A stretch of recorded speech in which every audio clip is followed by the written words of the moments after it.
الحمد لله نحمده ونستعينه ونستغفره ونؤمن به ونتوكل عليه ونعوذ بالله من شرور أنفسنا ومن سيئات أعمالنا من يهده الله فلا مضل له ومن يضلله فلا هادي له أما بعد فقد قال الله تبارك وتعالى في كلامه المجيد والفرقان الحميد أعوذ بالله من الشيطان الرجيم بسم الله الرحمن الرحيم فاستجاب لهم ربهم أني لا أضيع عمل عامل منكم من ذكر أو أنثى بعضكم من بعض فالذين هاجروا وأخرجوا من ديارهم وأوذوا في سبيلي وقاتلوا وقتلوا لأكفرن عنهم سيئاتهم ولأدخلنهم جنات تجري من تحتها الأنهار ثوابا من عند الله والله عنده حسن الثواب صدق اللہ العظیم۔ حاضرین محترم، آج کی یہ مجلس نمبر شمار کے اعتبار سے 120 نمبر کی مجلس ہے، اور آج کی یہ مجلس سورہ آل عمران کی آیت نمبر 195 سے آیت نمبر 200 تک کی آیات پر مشتمل ہے۔ گزشتہ مجلس میں اللہ تعالیٰ نے اپنی قدرت کاملہ کا ذکر فرمایا کہ زمین و آسمان کی پیدائش اور دن و رات کے جانے آنے میں اللہ تعالیٰ نے بے شمار نشانیاں رکھی، اور پھر ان نشانیوں میں غور و فکر کا حکم ارشاد فرمایا کہ اللہ تعالیٰ نے جو زمین آسمان اور دن اور رات پیدا کیے ہیں ان میں غور و فکر کرو، اور غور و فکر کرنے والوں کو عقل مند شمار فرمایا۔ اور اسی طرح چند دعا کا ذکر فرمایا، ربنا ما خلقت ھذا باطلا، کہ یہ لوگ زمین و آسمان میں غور و فکر کرتے ہیں اور یہ کہتے ہیں کہ اے اللہ، اس دنیا کو اور اس آسمان کو تو نے بیکار نہیں پیدا کیا، بلکہ یہ کسی نہ کسی فائدے کے لیے تو نے پیدا کیا ہے۔ چند دعاؤں کا ذکر فرمایا کہ ربنا انک من تدخل النار فقد اخزیتہ، کہ اللہ، اے ہمارے رب، تو نے جسے جہنم میں داخل کر دیا اس کو تو نے رسوا کر دی۔ یہ چند دعائیں، آگے اور بھی دعائیں، 2-3 دعائیں، ان کا ذکر ہوا۔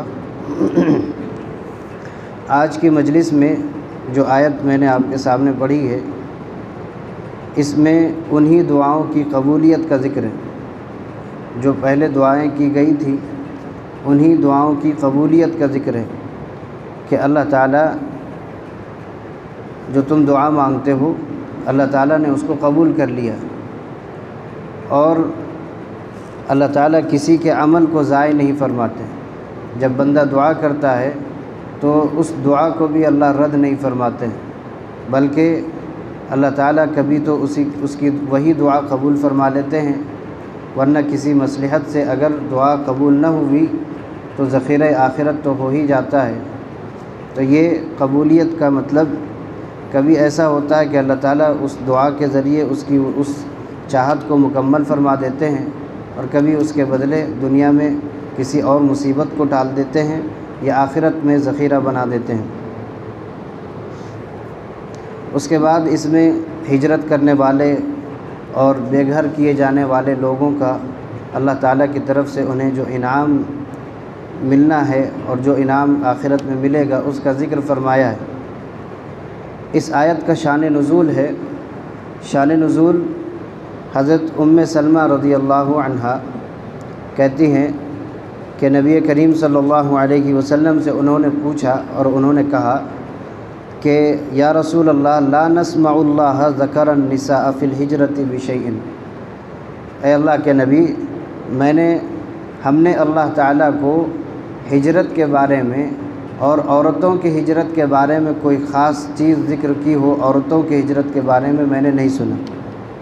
اس میں کہنا یہ چاہتی ہیں کہ مردوں کا ذکر ہوتا ہے کہ فلاں صاحب نے ہجرت کی اور یہ سب کچھ کیا، عورتوں کا تو ذکر قرآن میں نہیں ہے اور قرآن میں نہیں آتا ہے، اللہ تعالیٰ اس کا ذکر نہیں فرماتے ہیں۔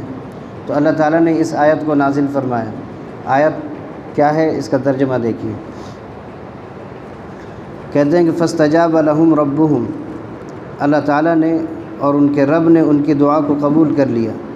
انی لا اضیع عمل عامل منکم، تم میں سے خواہ مرد ہو یا عورت، میں کسی عمل کرنے والے کے عمل کو ضائع نہیں کروں گا یا ضائع نہیں کرتا۔ بعضکم من بعض، تم میں سے بعض ایک دوسرے کے حصہ ہو، یعنی اگر کسی مرد کی ایمان کے سلسلے میں یا ہجرت کے سلسلے میں تعریف ہو رہی یا ان کے بارے میں کوئی ذکر ہو رہا ہے تو وہ مرد کے ساتھ خاص نہیں، عورت بھی اس میں شامل ہے۔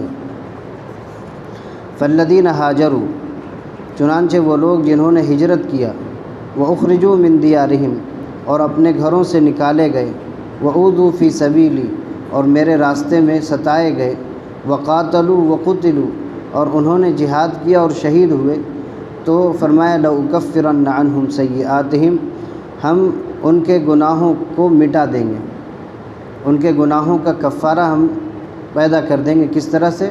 مغفرت فرما کر، کہ اللہ تعالیٰ ان گناہوں کو معاف فرما دیں گے۔ تو گناہ جب معاف ہو جائیں گے تو وہ گناہ کیا ہو جائیں گے؟ کفارہ بن جائیں گے، گناہ معاف ہو گئے۔ وَلَأُدْخِلَنَّهُمْ جَنَّاتٍ تَجْرِي مِن تَحْتِهَا الْأَنْهَارُ، اور ہم انہیں ایسی جنت میں داخل فرمائیں گے کہ جن کے نیچے سے نہریں جاری ہوں گی۔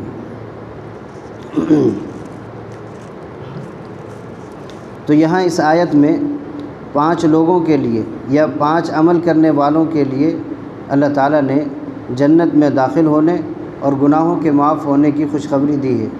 تو ان میں کون لوگ ہیں؟ وہ لوگ جو ہجرت کرنے والے ہیں اسلام کے نام پر، جنہوں نے دارالکفر سے دارالاسلام کی طرف ہجرت کی، تو وہ اس میں داخل ہے۔ یا کوئی ہجرت نہیں کرنا چاہتے تھے، یعنی ہجرت کی ضرورت نہیں تھی، اس کے باوجود انہیں وہ شہر چھوڑنا پڑا دین کی وجہ سے، تو وہ بھی اس میں داخل ہیں۔ اور جو اللہ کے راستے میں کسی بھی طرح اللہ کے دین کو پھیلانے میں، اللہ کے دین کو بچانے میں، اس طرح کسی بھی اللہ تعالیٰ کے دین کے سلسلے میں اگر ستائے گئے تو وہ بھی اس میں داخل ہیں۔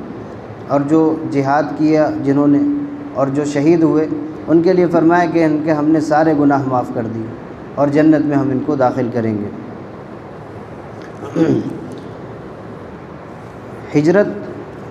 ہجرت سے پہلے انسان کے جو گناہ ہوتے ہیں وہ گناہ ہجرت کے بعد ختم ہو جاتے ہیں۔ اسی طرح جو آدمی شہید ہوتا ہے تو شہید کے بھی گناہ معاف ہو جاتے ہیں۔ اسی لیے صحیح حدیث میں آیا ہے، کہتے ہیں کہ ان رجلا قال یا رسول اللہ، ایک شخص نے نبی کریم صلی اللہ علیہ وسلم سے پوچھا، ہے اللہ کے رسول، ارأیت ان قتلت فی سبیل اللہ صابرا محتسبا مقبلا غیر مدبر، کہ آپ کی کیا رائے ہے کہ میں اگر اللہ کے راستے میں صبر کرتے ہوئے، اللہ سے امید کرتے ہوئے اور لڑائی میں پہل کرتے ہوئے پیچھے نہ ہٹ کر کے میں نے اگر لڑائی کی اور میں اس میں قتل کر دیا گیا، شہید ہو گیا، تو کیا ایکفر اللہ عنی خطایا، تو اللہ تعالیٰ میرے گناہ معاف کر دیں گے؟ یہ ایک صحابی نے نبی کریم صلی اللہ علیہ وسلم سے پوچھا، تو اللہ کے نبی صلی اللہ علیہ وسلم نے فرمایا نعم، کہ ہاں تمہارے سارے گناہ معاف ہو جائیں گے۔ فرمایا ثم قال کیف قلت، آپ نے یہ کیا کہا، کیسے کہا؟ تو اللہ کے نبی نے دوبارہ کہا کہ تمہارے سب گناہ اللہ تعالیٰ معاف کر دیں گے۔ فأعاد علیہ ما قال فقال نعم الا الدین، لیکن فرمایا ہاں ایک گناہ ہے یا ایک چیز ہے جس کو اللہ تعالیٰ معاف نہیں کریں گے، وہ ہے قرض، کہ اگر کسی نے کسی سے قرض لیا ہے تو وہ قرض کی معافی نہیں ہوگی۔ مطلب یہ ہوا کہ اگر کسی نے کسی کا حقوق العباد اس کو ضائع کیا ہے تو وہ حقوق العباد معاف نہیں ہوگا، چاہے کتنے بھی حج کر لے، چاہے شہید ہی کیوں نہ ہو جائے۔ حقوق العباد بندوں کے معاف کیے بغیر معاف نہیں ہوتے۔ اسی کو فرمایا کہ الا الدین قالہ لی جبریل آنفا، کہ ابھی جبریل نے مجھے بتایا کہ قرض معاف نہیں ہوگا۔ اسی طرح حج سے جو انسان کے گناہ معاف ہو جاتے ہیں وہ گناہ ہیں جو حقوق العباد میں سے ہے، حقوق اللہ میں سے۔ حقوق العباد میں سے جو گناہ ہے، کسی کو کسی نے ستایا ہو، کسی پر کسی نے ظلم کیا ہو، کسی کا مال دبایا ہو، کسی کا مال ہڑپ لیا ہو، یہ ساری چیزیں معاف نہیں ہوتی۔ اس کو تو معاف کروانا ہوگا یا حقدار کو حق دینا ہوگا، تب جا کر کے وہ گناہ معاف ہوگا۔ حج تو قبول ہوگا لیکن گناہ اس کے ذمے باقی ہوگا۔ فرمایا ثوابا من عند اللہ، کہ یہ اللہ تعالیٰ جنت میں داخل فرمائیں گے۔ یہ کیوں؟ تاکہ اللہ تعالیٰ اپنے پاس سے ثواب عطا فرمائے، یعنی ثواب کے لیے ہم جنت دیں گے۔ یعنی آپ نے سنا ہوگا کہ فلاں عمل کرو اتنا ثواب ملے گا، فلاں عمل کرو یہ ثواب ملے گا۔ ثواب کا کیا مطلب ہے؟ ثواب کا مطلب ہے جنت، وہاں کی نعمتیں اور وہاں کی آسائش اور وہاں کی ساری چیزیں، یہ ثواب کے اندر داخل۔ تو یہاں ثواب کیسا اللہ تعالیٰ عطا فرمائیں گے؟ تو اللہ نے فرمایا کہ میں اپنے پاس سے ثواب دوں گا۔ اور ظاہر ہے کہ جب اللہ تعالیٰ اپنے پاس سے ثواب عطا فرمائیں گے تو اللہ تعالیٰ کی ذات تو بہت بڑی ذات ہے، اور جو جتنا بڑا ہوتا ہے اتنا بڑا اپنی طرف سے انعام دیتا ہے۔ تو اللہ تعالیٰ سے بڑھ کر کے تو کوئی شخصیت ہے ہی نہیں۔ تو اس لیے جب اللہ تعالیٰ ثواب دیں گے تو اس ثواب کی انتہا نہیں ہوگی کہ کتنا عطا فرمائیں گے۔ فرمایا واللہ عندہ حسن الثواب، اور اللہ کے پاس تو بہترین ثواب رکھا ہوا ہے۔ یعنی اللہ تعالیٰ کیا کیا نعمتیں دیں گے وہ اللہ ہی بہتر جانتا ہے۔ اگلی آیت میں ارشاد فرمایا لا یغرنک تقلب الذین کفروا فی البلاد متاع قلیل ثم مأواہم جہنم وبئس المہاد۔ یہ دو آیتیں ہیں، ان دونوں آیتوں میں اللہ تعالیٰ نے ارشاد فرمایا کہ اگر دنیا میں تم وقتی طور پر کافروں کو غالب دیکھتے ہو تو تم اس سے دھوکے میں نہ پڑ جانا کہ وہ اللہ کے نزدیک مقبول ہیں اور وہ کامیاب ہیں۔ اس دھوکے میں نہ پڑنا۔ کیوں؟ اس لیے کہ یہ جو زندگی ہے چند روزہ ہے۔ اس چند روزہ زندگی میں اگر کوئی بظاہر کامیاب نظر آتا ہے اور آخرت کے اعتبار سے اس میں کوئی کامیابی نہیں ہے تو وہ شخص ناکام ہے، کامیاب نہیں ہے۔ اللہ تعالیٰ نے سورہ آل عمران ہی کے اندر ایک جگہ ارشاد فرمایا وَلَا يَحْسَبَنَّ الَّذِينَ كَفَرُوا أَنَّمَا نُمْلِي لَهُمْ خَيْرٌ لِأَنفُسِهِمْ، کہ کافر لوگ یہ گمان نہ کریں کہ جو ہم نے انہیں ڈھیل دے رکھی ہے یہ ان کے لیے بہتر ہے۔ جو مال ہم نے دیا ہے، جو آرام انہیں دیا ہے، جو مال و دولت ہم نے دیا ہے، جو زر زمین مکان جو ہم نے انہیں دے رکھا ہے اور اس میں وہ عیش و آرام سے رہ رہے ہیں، وہ یہ نہ سمجھیں کہ یہ ان کے لیے عیش و آرام بہتر ہے، بلکہ انما نملی لہم لیزدادوا اثما، ہم نے انہیں اس لیے ڈھیل دیا ہے تاکہ ان کے گناہ اور بڑھ جائیں، اور جتنے گناہ ہوں گے سزا بھی اتنی زیادہ ملے گی۔ تو اللہ تعالیٰ نے یہ جو عیش و عشرت انہیں دیا ہے یہ گناہوں میں اور مزید بڑھنے کے لیے، کہ کافر سود پہ سود کھا رہا ہے یا سود پر سود دے رہا ہے، حرام کما رہا ہے اور اس کو حلال کی کوئی تمیز نہیں ہے، سب کچھ اس کے لیے جائز ہے دنیا میں، لیکن یہ سب کچھ جائز ہونے کا مطلب یہ ہے کہ اللہ نے اس کو ڈھیل دے رکھا ہے، جو چاہے کرے، لیکن پکڑ ہر عمل کی ہوگی، پکڑ ہر عمل کی ہوگی، اور جب ہر عمل کی پکڑ ہوگی، جائز ناجائز حرام ان سب چیزوں کی جب پکڑ ہوگی تو گناہ اس کے زیادہ ہوں گے، اور جس کے گناہ زیادہ ہو جائیں گے فرمایا وَلَهُمْ عَذَابٌ مُهِينٌ، اس کے لیے ذلت آمیز عذاب ہے۔ عذاب ہی یہ خود ذلت کی چیز ہے، سزا یہ ذلت کی چیز ہے۔ سزا جب کسی کو ملتی ہے تو وہ اپنے آپ کو ذلیل محسوس کرتا ہے، تو اللہ تعالیٰ قیامت میں انہیں ذلت والا عذاب دیں گے۔ نُمَتِّعُهُمْ قَلِيلًا ثُمَّ نَضْطَرُّهُمْ إِلَىٰ عَذَابٍ غَلِيظٍ، ایک جگہ اللہ تعالیٰ نے فرمایا کہ ہم انہیں کچھ چند روزہ انہیں عیش و آرام دیتے ہیں، پھر کھینچ کر ہم انہیں لائیں گے عذاب کی طرف، اور انہیں ہم عذاب دیں گے۔ اور ایک جگہ فرمایا فَمَهِّلِ الْكَافِرِينَ أَمْهِلْهُمْ رُوَيْدًا، ہم نے کافروں کو ڈھیل دے رکھا ہے، یہ کافروں کو ڈھیل ہے مال و دولت۔ اگر کوئی یہ سمجھے کہ یہ مال و دولت یہ ان کے کامیابی کی چیز ہے تو فرمایا کہ نہیں، یہ دھوکے میں نہ پڑنا۔ لا یغرنک تقلب الذین کفروا فی البلاد، فرمایا کہ تمہیں دھوکے میں نہ ڈال دے کافروں کا شہروں میں چلنا پھرنا، یعنی کافروں کا غالب ہو جانا یہ تمہیں دھوکے میں نہ ڈال دے۔ کیوں؟ متاع قلیل، یہ چند روزہ سامان ہے، چند روزہ بہار ہے، ثم مأواہم جہنم، لیکن آخر ٹھکانہ جہنم ہے۔ اگر کسی کو پہلے آرام مل جائے اور اس کو معلوم ہو کہ اس کے بعد تکلیف ہی تکلیف ہے تو اس آرام کا کیا مطلب ہے؟ تکلیف کے بعد آرام ہو تو وہ آرام کہلاتا ہے، آرام کے بعد تکلیف ہو تو آدمی سب آرام بھول جاتا ہے۔ اگر کسی کے پاس دنیا میں مال و دولت ہو اور اس نے خوب زندگی میں مزے اڑائے ہوں اور اخیر میں اللہ تعالیٰ نے مال چھین لیا ہو تو پھر کتنی تکلیف ہوتی ہے۔ وہی اگر زندگی میں مشقت اٹھائی ہو اور بعد میں اللہ تعالیٰ نے مال دے دیا ہو تو وہ سکون محسوس کرتا ہے کہ زندگی میں کبھی کچھ میرے ساتھ ہوا ہی نہیں۔ تو یہی کافروں کی مثال ہے۔ ثم مأواہم جہنم، ان کا ٹھکانہ جہنم ہے، وبئس المہاد، اور کیا ہی برا ٹھکانہ ہے، بہت برا ٹھکانہ ہے، اللہ تعالیٰ نے ارشاد فرمایا۔ جہاں کافروں کا ذکر آیا کہ کافروں کا ٹھکانہ کیا ہے، وہاں اللہ تعالیٰ نے مومنین متقین کا ذکر فرمایا کہ مومنین متقین کو کیا ملے گا۔ فرمایا لیکن الذین اتقوا ربہم، لیکن وہ لوگ جو اللہ سے ڈرتے ہیں، لہم جنات تجری من تحتها الانہار، ان کے لیے ایسے باغات ہیں جن کے نیچے سے نہریں جاری ہوں گی، خالدین فیہا، اس میں وہ ہمیشہ ہمیشہ رہیں گے، نزلا من عند اللہ، یہ اللہ تعالیٰ کی طرف سے میزبانی ہوگی، یہ ضیافت ہوگی اللہ تعالیٰ کی طرف سے۔ وما عند اللہ خیر للابرار، اور جو کچھ اللہ تعالیٰ کے پاس ہے یہ نیک لوگوں کے لیے بہتر ہے، یعنی اللہ تعالیٰ کے پاس جو نیک لوگوں کے لیے اللہ نے تیار کر رکھا ہے جنت وغیرہ، یہ بہتر چیز ہے۔ اس کے برخلاف جو اللہ تعالیٰ نے کافروں کے لیے اور گنہگاروں کے لیے تیار کیا جہنم، یہ بری چیز ہے۔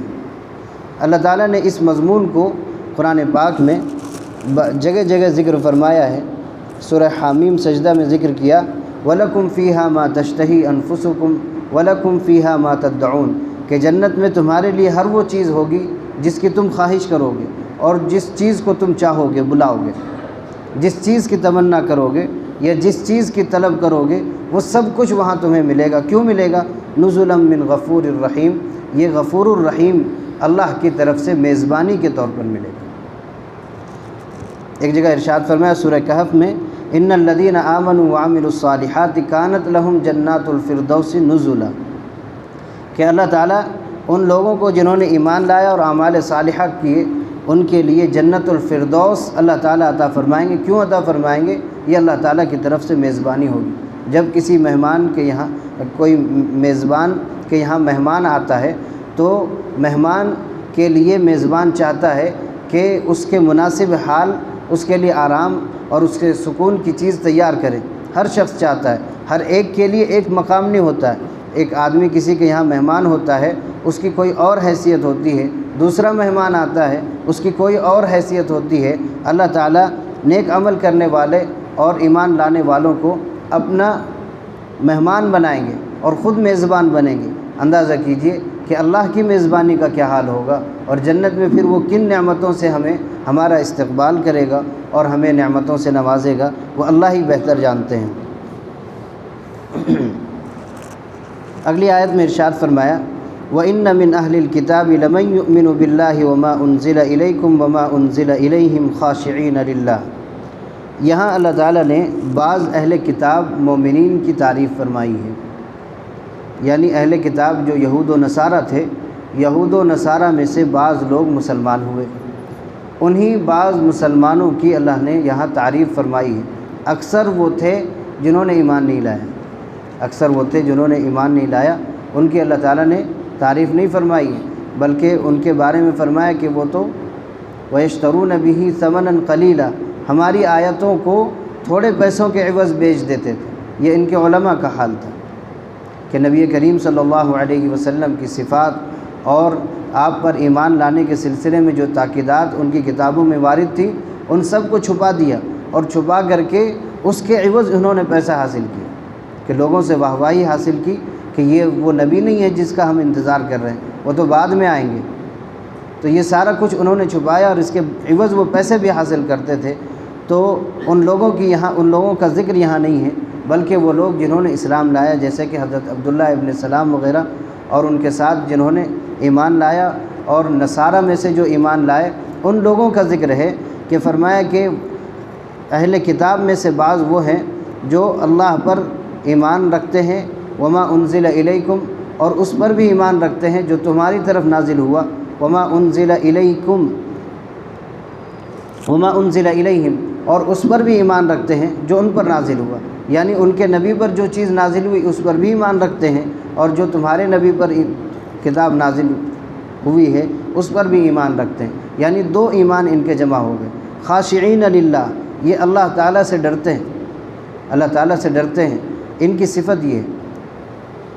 اور فرمایا لا یشترون بآیات اللہ ثمنا قلیلا، یہ ہماری آیتوں کو تھوڑے پیسوں کے عوض نہیں بیچتے، یعنی ہماری آیتوں کا یہ سودا نہیں کرتے ہیں، بلکہ جو چیزیں تورات میں مذکور تھیں ان کو کھول کھول کر کے لوگوں کے سامنے بیان کر دیا کہ یہی وہ نبی ہیں جن کا ہمیں انتظار تھا۔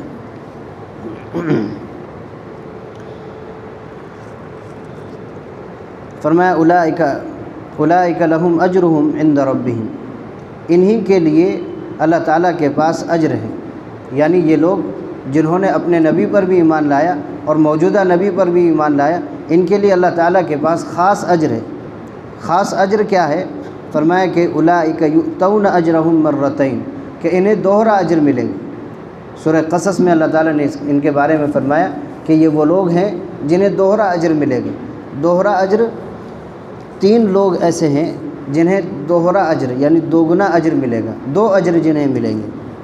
حضرت ابی بردہ ابن ابی موسیٰ، حضرت ابو موسیٰ اشعری رضی اللہ عنہ کے بیٹے ان سے نقل کرتے ہیں کہ ان رسول اللہ صلی اللہ علیہ وسلم قال ثلاثۃ یؤتون اجرہم مرتین، 3 لوگ ہیں جنہیں اللہ تعالیٰ 2 اجر عطا فرمائیں گے۔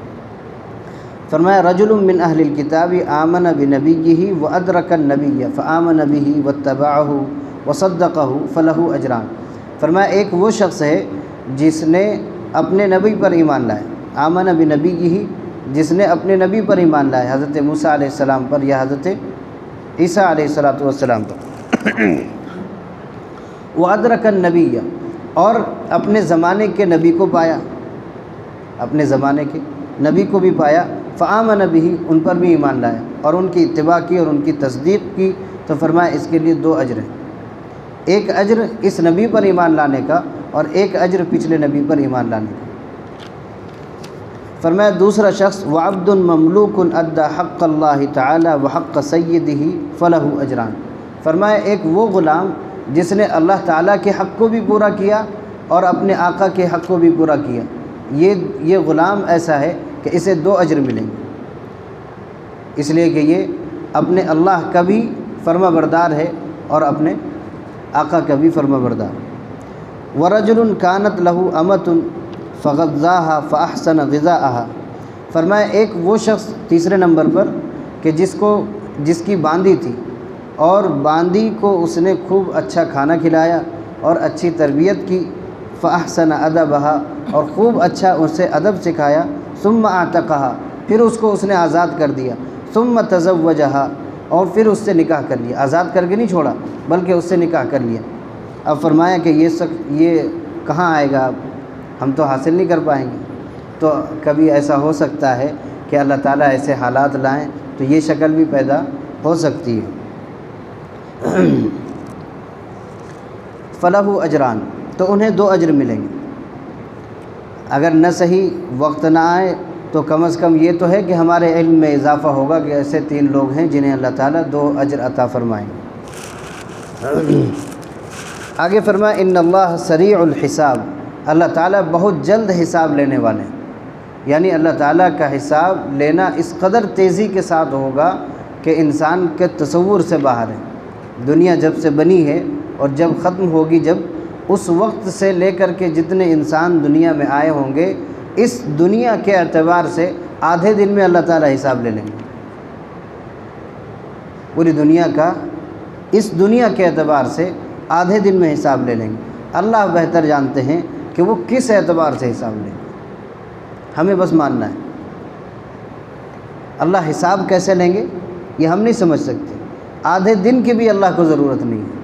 اللہ تو وقت کے محتاج نہیں ہے، اللہ وقت کے محتاج نہیں ہے، یہ سمجھانے کے لیے ہمیں فرمایا کہ میں اتنی تیزی سے حساب لے سکتا ہوں۔ ایسا نہیں ہے جیسے کیا ہوتا ہے کلاس میں، جب ایک بچے نے سنایا نہیں، سب کو یاد نہیں ہے، تو نمبر جب لگتا ہے سنتے سنتے تو پیچھے والا بچ جاتا ہے۔ اللہ کے یہاں ایسا نہیں ہے، حساب تو وہ جب چاہیں گے اور جس کا چاہیں گے اور جتنی دیر میں چاہیں گے لے لیں گے، وہاں بچنے کی شکل نہیں ہے۔ آخری آیت ہے یا ایھا الذین آمنوا اصبروا وصابروا ورابطوا واتقوا اللہ لعلکم تفلحون۔ اس آیت میں اللہ تعالیٰ نے 4 چیزوں کا حکم ارشاد فرمایا مومنین کو۔ کہ اے ایمان والو، یا ایھا الذین آمنوا اصبروا صبر کرو، وصابروا اور فرمایا ثابت قدم رہو، ورابطوا اور تیار رہو، واتقوا اللہ اور اللہ سے ڈرتے رہو، لعلکم تفلحون تاکہ تم فلاح کو پہنچ سکو۔ اگر تم کامیابی چاہتے ہو تو 3 چیزیں تمہیں اپنانی ہوگی کہ سب سے پہلے صبر کرنا ہوگا، اور صبر کے ساتھ ساتھ مصائب اگر آئیں تو ثابت قدم رہنا ہوگا، اور جنگ کی نوبت آئی تو اس کے لیے تیار رہنا ہوگا، اور پھر ساتھ میں اللہ کا ڈر بھی اپنے سینے میں رکھنا ہوگا۔ اگر یہ 4 چیزیں تمہارے اندر ہیں تو تم کامیاب ہو۔ صبر سے کیا مراد ہے؟ تو ابھی میں نے عرض کیا کہ دین کے راستے میں پیش آنے والی مشقتوں کو برداشت کرنا، یہ صبر ہے۔ صبر کی 3 قسمیں ہیں، ایک صبر علی الطاعات، صبر عن المعاصی، اور صبر علی المصائب۔ ایک صبر ہے عبادت پر صبر کرنا، عبادت پر صبر کرنا، جیسے نماز پڑھنی ہو تو نماز پڑھنے کے لیے بھی صبر چاہیے کہ نہیں چاہیے؟ یعنی وقت دینے کے لیے، وقت دینے کا دل کے اندر وہ حوصلہ ہوگا، اسی کا نام صبر ہے۔ ہمیں 10 منٹ نماز پڑھنی ہو، 10 سے اگر 11 منٹ نماز کا ہو جائے تو تکلیف ہو جاتی ہے کبھی کہ بہت دیر ہو گئی۔ تو یہ صبر بھی اللہ تعالیٰ کو مقصود ہے کہ تمہاری ہر عبادت میں تمہیں صبر ہونا چاہیے۔ روزہ رکھتے ہیں، روزے میں بھی صبر چاہیے، زکوٰۃ دیتے ہیں، اس میں بھی صبر چاہیے کہ مال جیب سے نکلتا ہے اس وقت صبر کرنا ہے کہ اللہ تعالیٰ اور دیں گے۔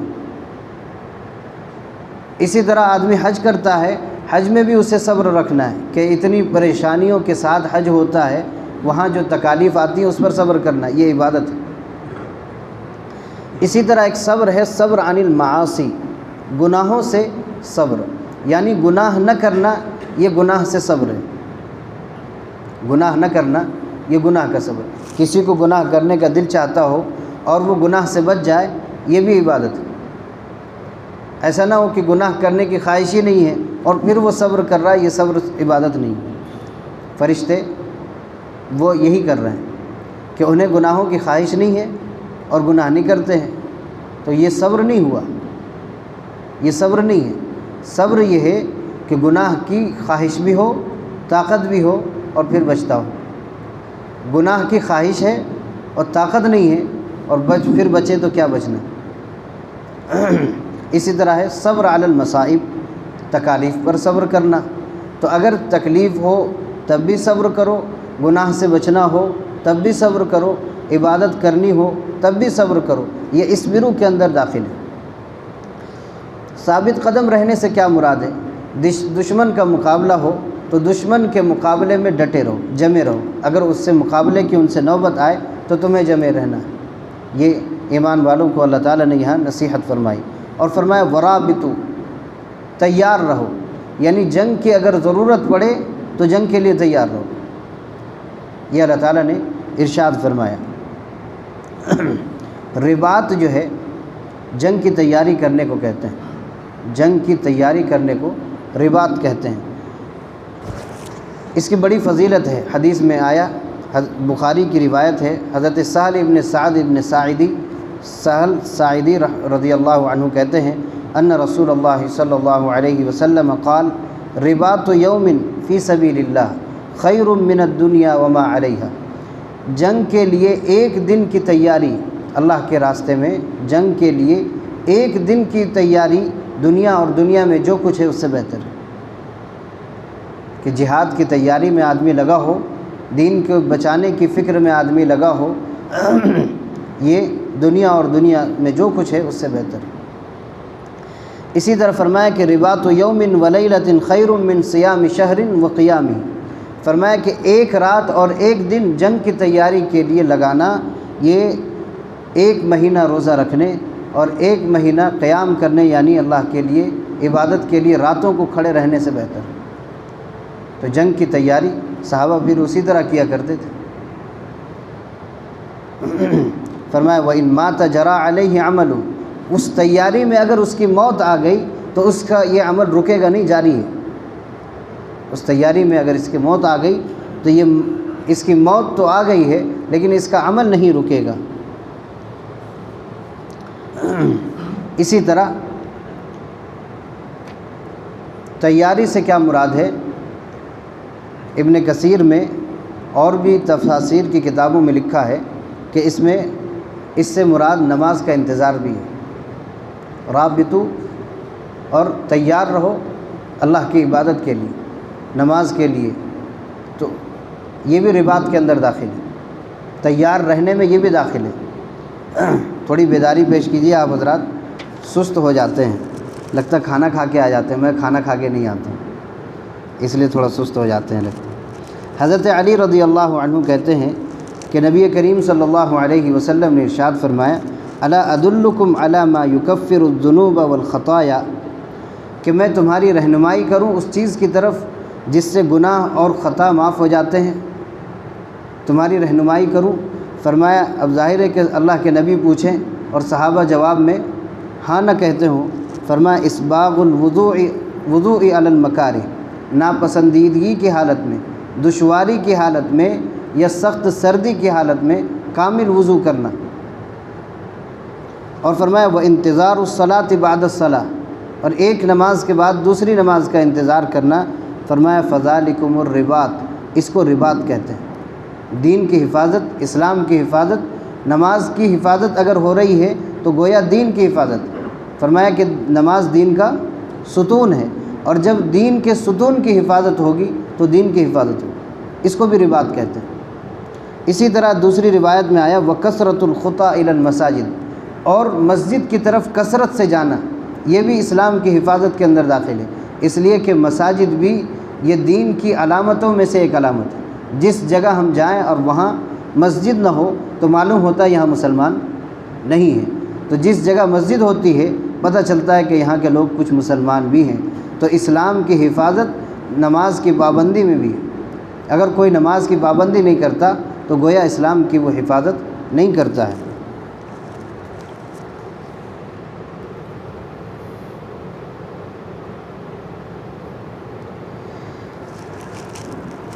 یہ جو آیت آج پڑھی گئی، آخری آیت، یہ آیت نمبر 200، یعنی یہ آج سورت مکمل ہو گئی ہے، سورہ آل عمران مکمل ہو گئی ہے۔ ابھی اس کو 120 مجلس ہو گئے، اور 120 مجلس میں آپ اندازہ کیجئے 352 آیتیں تقریباً ہوئی ہیں، 352 آیتیں۔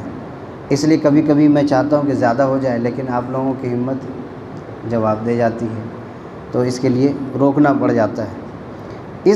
ان آخری 10 آیتوں کی بڑی فضیلت ہے۔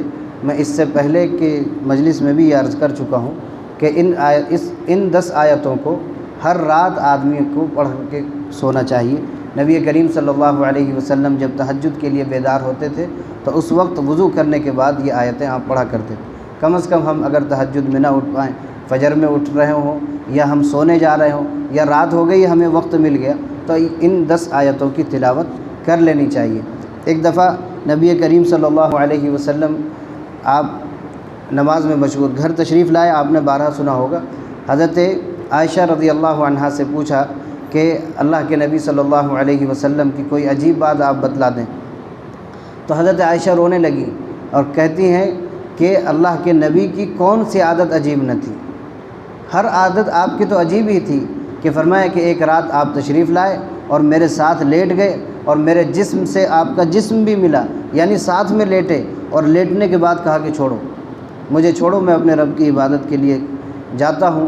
آپ نے وضو کیا، اور وضو کرنے کے بعد آپ نے نماز پڑھی، اور نماز اتنی لمبی پڑھتے تھے اور اتنا روتے تھے، تو کہتے ہیں کہ فبکا حتی بل لحیتہ، اتنا روئے کہ آپ کی داڑھی مبارک تر ہو گئی، اور پھر آپ جب رکوع میں گئے، سجدے میں گئے، تو اتنا روئے کہ زمین وہاں کی گیلی ہو گئی، تر ہو گئی۔ پھر آپ چت لیٹ گئے، پہلو کے بل لیٹ گئے، اور اس میں بھی روتے تھے۔